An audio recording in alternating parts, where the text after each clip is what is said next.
پھر اس کے بعد آتا ہے مسافر. تو سفر میں یہ دیکھیں اس زمانے کے سفر اور ہمارے سفر میں زمین آسمان کا فرق ہے. بے شک کہ اگر آپ ایک لمبے سفر پہ ہیں، آپ روزہ نہ رکھنا چاہیں تو شرعی آپ کو اجازت ہے. لیکن دیکھ لیں پہلے سفر کیسے ہوتا تھا، خچروں پہ، گدوں پہ، گھوڑوں پہ، اونٹوں پہ سفر ہوتا تھا. موسم کی پوری شدت یہ ساری ساتھ ساتھ چلتی تھی. آج کل سفر کس طرح، جہاز میں آپ کراچی سے بیٹھو، لاہور آؤ یا اسلام آباد آپ کو 2.5 گھنٹے لگیں گے، اور کیا فلی ایئر کنڈیشن جہاز میں، کوئی آپ کو مشقت نہیں، کوئی سفر کا پتہ نہیں چلے گا. وہاں سے آپ کدھر پہنچ جائیں گے. یا آپ سعودیہ جاتے ہیں یا وہاں سے آتے ہیں، 4-4.5 گھنٹے، آپ 5 گھنٹے پرسکون ہو کے جائیں گے. آپ بس کا سفر دیکھ لیں، کار کا سفر دیکھ لیں، یہاں سے آپ کراچی جائیں، کوئی آپ کو مشکل نہیں ہے سفر میں. اگر روزہ کو رکھنا چاہے تو کوئی ممانعت نہیں ہے اس میں، کہ اس چیز کو سامنے رکھتے ہوئے کوئی کہے کہ نہیں جی میں سفر میں ہوں تو روزہ میں نہیں رکھنا، ممانعت ہے. نہیں، کوئی ممانعت نہیں ہے اس طرح. اگر کوئی روزہ رکھنا چاہے تو وہ روزہ رکھ سکتا ہے. یہ آسان سفر ہے. تو باقی یہ جو شیخ فانی ہے، ایسے بزرگ جن کی عمر زیادہ ہو گئی یا کمزوری کو حد کو چھو رہے ہیں، اب ان کو یہ ہے کہ روزے میں بھوکے رہیں گے، پیاسے رہیں گے، ہو سکتا ہے موت واقع ہو جائے. پھر ان کے لیے بھی ہے گنجائش کہ وہ روزہ نہ رکھے لیکن روزے کا فدیہ دیں. ایسا نہیں ہے کہ وہ روزہ نہ رکھے اور اس میں گنجائش نہیں. روزے کا فدیہ ہے، یہ 2.25 کلو گندم، یہ روزے کا فدیہ ہے اس بندے کے لیے جو ضعیف ہے اور روزہ نہیں رکھ رہا. رمضان کی صرف یہ منہ بند کرنے کا نام نہیں ہے کہ روزہ رکھ لے منہ بند، باقی سب کرتوت کرتے رہیں، پھر وہ روزہ کون سا روزہ ہے؟ وہ تو روزہ ہی نہیں ہے. روزے کی حالت میں جو احکام الہی ہیں، اس کے علاوہ جو ہمارے افعال ہیں، وہ اعلیٰ سے اعلیٰ ہونا چاہیے. حالت روزہ میں نگاہ کا خیال ہونا چاہیے. ایسے لوگ روزہ رکھ کے سارا دن ٹی وی دیکھتے رہیں، موبائل پہ گان دیکھتے رہیں اور کہ ہمارا روزہ ہے. کیسے پھر روزہ ہے؟ یہ تو نفس کے ساتھ جہاد ہے روزہ. اور جب بندہ برائی دیکھتے رہے تو پھر کون سا جہاد کر رہا ہے؟ پھر تو جانور کی طرف منہ بند کیا ہوا ہے کسی نے اس کا. پھر اور اس کے علاوہ روزہ رکھا ہوا ہے اور کسی مسلمان کو یا کسی انسان کو آدمی ضرر پہنچائے یا اسے لوٹ لے تو پھر اس کا کون سا روزہ ہو گیا؟ روزے کے لیے تو یہ ہے کہ جو احکام الہی ہیں ان کو ساتھ پورا کرے بندہ.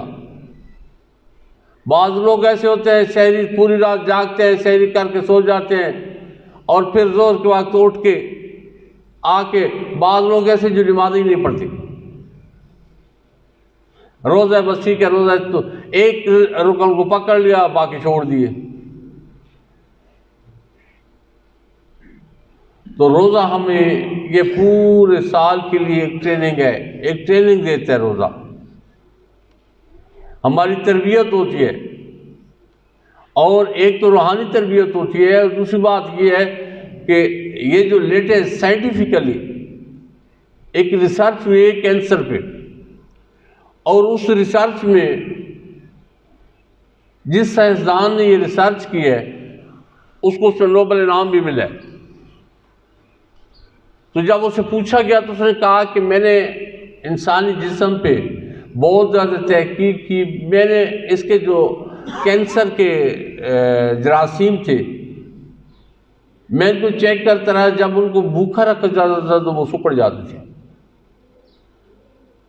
پھر میں نے ایسے مریضوں کو 10-10 12 گھنٹے کے لیے بھوکا رکھا، اور جب میں نے اس کا اثر دیکھا تو میں حیرت زدہ ہو گیا کہ جو طاقتور خلیے تھے وہ کمزور گلے سڑے جو جسم میں کینسر زیادہ تھے ان کو وہ کھا رہے تھے.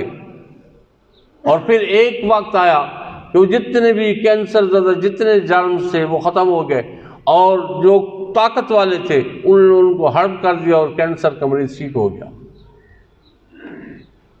تو پھر اس سے پوچھا گیا یہ کتنے دن آدمی کرے؟ اس نے کہا 20 دن، 20-22 دن وہ ایسی پریکٹس کرے، اس کے جو ہے نا جسم سے جو کینسر کے جراثیم ہو گئے ختم ہو جائیں گے۔ تو میرے رب نے تو ہمیں 1400 سال پہلے یہ حکم دے دیا، اور نبی مکرم صلی اللہ علیہ وسلم نے جو طبیب اعظم ہیں، آپ کے بہت ساری سنتیں ایسی ہیں جن میں انسان کے لیے صحت کا بھی راز ہے۔ تو اسی طرح یہ روزہ، یہ بھی جب 30 دن یا 29 دن ہم روزے رکھتے ہیں تو جسم کی جو اندرونی بیماری ہے وہ ختم ہو جاتی ہے۔ اور بعض ایسے بندے ہوتے ہیں جو بیمار ہوتے ہیں، ویسے اسے ہٹ کے، کینسر سے ہٹ کے بیمار ہوتے ہیں، اس ماہ مقدس کی وجہ سے اللہ تعالیٰ ان کو شفاعت دے دیتا ہے جب وہ بندہ روزے کا احترام کرتا ہے، روزہ رکھتا ہے اور اس کا پورا خیال کرتا ہے۔ تو اس لیے یہ رمضان کریم یہ اللہ تعالیٰ جل کے انعاموں میں سے ایک انعام ہمیں ملا ہوا ہے، تو اس انعام کی قدر کریں۔ یہ زندگی تیزی سے گزر رہی ہے۔ جو پچھلے رمضان کریم میں ہمارے ساتھ تھے، اس وقت بہت سارے بندے ہیں وہ نہیں ہیں ہمارے ساتھ، تو اگلے رمضان کریم میں ہم میں سے پتہ نہیں کتنے نہیں ہوں گے۔ تو اللہ تعالیٰ نے یہ ماہ جو مبارک ہمیں عطا کیا ہے، اس کا پورا ادب بھی کریں، اور جو اس کے احکام ہیں وہ بھی پورے کریں۔ اس کے علاوہ اب بعض لوگ ایسے ہیں جو یہ سارے کام ٹھیک کر رہے ہیں، روزہ بھی رکھ رہے ہیں، نمازیں بھی پڑھ رہے ہیں، قرآن بھی تلاوت کر رہے ہیں، اور لوگوں کے ساتھ ان کا معاملہ بھی اچھا ہے، تو پھر ایسے لوگوں کو ایک سٹیپ اور آگے جانا چاہیے۔ اگر اللہ تعالیٰ نے ان کو استطاعت دی ہے تو جس طرح اپنی اولاد کے لیے، اپنے گھر والوں کے لیے اہتمام کر رہے ہیں سحری افطاری کا، تو کوشش کریں کچھ ایسے غریب گھرانے، کچھ ایسے لوگ ہیں جو سفید پوش ہیں اور وہ بہت مشکل میں گزارا کر رہے ہیں، تو جا کے فوٹوگرافیاں نہ کریں، ان کو ایسے عطا کریں، ان کو ایسے جا کے دیں کہ کسی دوسرے کان کو خبر نہ ہو، اور پھر اس کی تشہیر نہ کریں کہ میں نے فلاں بندے کو جو ہے نا میں نے اس کے ساتھ یہ اس کو سپورٹ کیا ہے۔ کچھ ایسے گھرانے ہیں جن کے بچوں کے کپڑے، جو عید کے کپڑے اپنے لیے تو ہم لے لیتے ہیں، اگر اللہ تعالیٰ نے استطاعت دی ہے اور کسی غریب کے گھرانے میں، آپ دیکھتے ہیں کہ کوئی اڑوس پڑوس بھی ایسے ہیں اور اللہ تعالیٰ نے آپ کو استطاعت دی ہے، آپ اس کے بچوں کے لیے کریں، اللہ تعالیٰ آپ کے لیے بہت آسانی فرما دے گا۔ کیونکہ ابراہیم بن ادم رضی اللہ تعالیٰ عنہ، آپ بیٹھے تھے، ایک بندہ پریشان حال تھا، تو آپ نے اس کو کیا ہوا، تو اس نے کہا تم اپنا کام کرو، تو آپ نے فرمایا معاملہ کیا ہے؟ تو اس نے بتایا کہ 3 دن ہو گئے بچے بھوکے ہیں، روز کہتا ہوں کہ آج مزدوری مل جائے گی لے آؤں گا کھانا، آج تیسرا دن اس وقت تک مزدوری تلاش کر کے نہیں ملی، پھر آج جاؤں گا پھر بچے بھوکے۔ تو آپ نے فرمایا اپنے یہ بچوں کی پریشانی مجھے دے دو اور میری پوری زندگی کی عبادت تم لے لو۔ آپ اس چیز کو ذہن میں رکھیں کہ جن کے بچوں کے کپڑے آپ لیں گے، یہ نہ کہیں کہ وہ دعا کریں، نہیں، سیدنا علی المرزا کرم اللہ وجہ الکریم، آپ جب کسی کو عطا فرماتے تھے تو آپ کوئی دعا عطا فرماتے تھے، میں اس لیے نہیں دے رہا تمہیں، میں تو اپنے رب کو راضی کرنے کے لیے دے رہا ہوں کہ میرا رب مجھ پہ راضی ہو۔ آپ جب کسی کے ساتھ کریں گے تو اللہ تعالیٰ جل کی رضا کے لیے، اس کے لیے نہیں، اور یہ بھی نہیں کہ آج میں اس کو دے رہا ہوں تو کل میرے ساتھ یہ ایسا کرے گا، بالکل ایسی کوئی دل دماغ میں ایسا خانہ نہ ہو۔ اور جب بندہ اس طرح کسی کی خیر خواہی کرے گا تو وہ انعام یافتہ بندوں میں سے ہوگا۔ جس طرح ہے ایک نماز گھر میں پڑھو، وہی نماز اگر مسجد میں آ کے پڑھو تو 25 نمازوں کا ثواب ملتا ہے، اور اسی طرح ہے کہ پھر 1 سے 700 گنا زیادہ ثواب ملتا ہے جب بندہ رمضان کریم میں کرتا ہے کوئی اچھا نیک عمل۔